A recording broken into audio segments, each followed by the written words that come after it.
prostě léčil, tak se tím mazal, hodil to do parku, vole, já to našel jako malej kid, když mi bylo třeba 11, kámo. Dopadlo to tak, že to začalo rozežírat mě, vole, jo, takže myslím to fakt vážně, lidi, nešahejte na takové věci, nechte to ležet tam, kde to je, nemanipulujte s tím. Jsou pneumatiky, kámo. Co to je? To je prostě... Kámo, je to Tak zajímavé. lidi, tak to mě zajímalo, jestli tady jste někdo z odvětví lékařství, na co se tohle používalo. Dělá nám ani rukavice, že jo? No.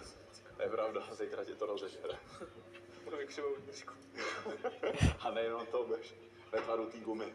A chodit, kámo, jak kripl. Takhle, kámo. Tady na zemi jsou zase ty filmy s těma plícema. Je to i druhý patro, takže tam se za chvilku vydáme. Tady ta lampa, kámo, se objevuje čím dál tím častěji z těch klinikách, všimni si toho, víš Jak co? jsi říkal, kámo, jak se to jmenuje? To horský slunce. Horský slunce. To se mi docela líbilo, no. Tady to vede ven, kámo. Co? Jo. Kámo, pojďme zavřít dveře, víš co? Tak. A to jsou něčí dopady, no? Jako dlouhý, kámo. No, tak minimálně jako, víš co to znamená, že jsme tady našli peněženky, kámo, víš co to znamená? Minimálně si peněžně obohatíme, to je jasný. Ale jako správný český občan uděláme to, že to 100% nevrátíme, vybereme prachy a zahodíme to, že jo? A zvedneme do zahraničí. Video teď s přátel na chvilku přerušíme. Domluvili jsme se, že si dáme jako menší challenge, kdy si zahrajeme hru Matchmasters,